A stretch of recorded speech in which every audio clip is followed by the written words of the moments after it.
What is going on YouTube? My name is Nigel, also known as Channel 5 FIFA, and today I have a new series that I'm doing here in Texture Times channel called Player Progression.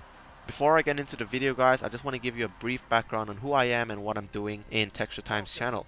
I am new to the YouTube scene. I've only been YouTubing for 2 to 3 weeks and I'm actually based in Sydney, Australia. And my main channel, Channel 5 FIFA, is a channel that's dedicated to Ultimate Team content because I enjoy playing Ultimate Team a lot. And so I make a lot of Ultimate Team videos such as squad builders, trading tips. I even play against subscribers once in a while. So yeah, if you're interested in Ultimate Team content, feel free to check out my channel. The link will be provided down in the description box below. And as you can see, if you've been observing the video in the background, this series will actually be based in Ultimate Team as well. And before I get into explaining what player progression is and how the series will be running, I will just come back after I'm done sorting out with this starting bit here in Ultimate Team that's really annoying. Anyway guys, I'll see you in a bit. Okay, now that I'm done with that, I can finally go into explaining what player progression is. So, most of you may or may not be familiar with Rossi HD series Hat-Trick Progression. So this series will be very similar to that. And Hat-Trick Progression is essentially a Race to Division 1 series where there is a constraint placed on you where you cannot upgrade your players until they have met a specific condition.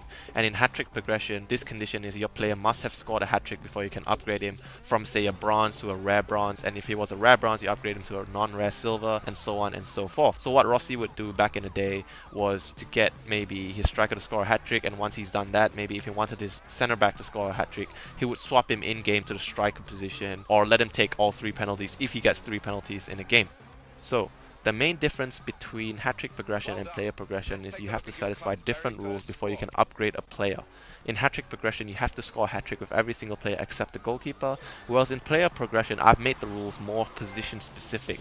And what I mean by this is the rules are: if you're a striker, you have to score a hat-trick, so that part stays consistent with hat-trick progression. But if you're a midfielder, you have to put up 3 assists, or a hat-trick of assists if you like.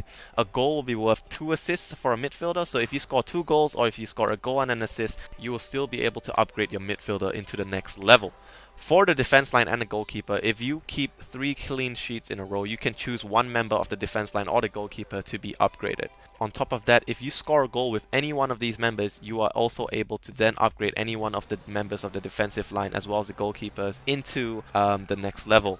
There are, however, certain conditions though. For example, the defense line cannot score a penalty and count this as a goal because in my opinion that's a little bit of a cheat.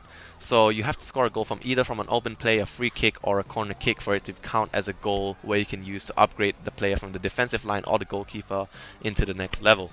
So yeah guys, that is player progression in a nutshell. Aside from all the rules I've mentioned above, obviously the normal ones apply. I start from the bottom, I start from whatever the starter pack gives me, which is pretty cool. I've got a silver player there, a Korean guy, so maybe I'll build a Korean team around him. So essentially what I have to do now is to win Division 1 as fast as possible given the constraints that are placed on me. I definitely think it will be a very challenging series, but at the same time I think that it will be very fun to do. So hopefully you guys can enjoy this with me and follow me in my journey to the race to Division 1. Okay, so what do I have here? So what I've decided to do is I've went with the 3-4-1-2 formation because I find it to be a very effective formation where I can have 3 strikers as well as 3 defenders, because I think the backline will be the hardest to upgrade from every level as I go along with this series. And if I have 3 strikers, that's actually going to be the easiest one to upgrade. So I think it's a good balanced formation as well. And also in Ultimate Team Market, 3-4-1-2 cards go for around 200-300 coins max. So it's going to be a very cheap formation for me to find players in when I want to upgrade. So yeah, what I'm going to do right now is I'm going to sort the team out, and the next episode after this will be the first episode with gameplay. So that's going to be the first 2 games. I'll play 2 games per episode. What you're going to see in the next episode is the first 2 games I'll be attempting in this series. So yeah guys, I hope you enjoyed this little introduction video here. If you did, please hit that like button as it really helps this channel to grow. And if you enjoy FIFA or football in general, hit the subscribe button because Texture Time deals with all that. Anyway guys, gameplay will be coming up in episode number 2 that will be coming out on Thursday I believe. So stay tuned for that. Anyway guys, this has been Channel 5 FIFA. Thank you for watching and I'll see you in the next episode.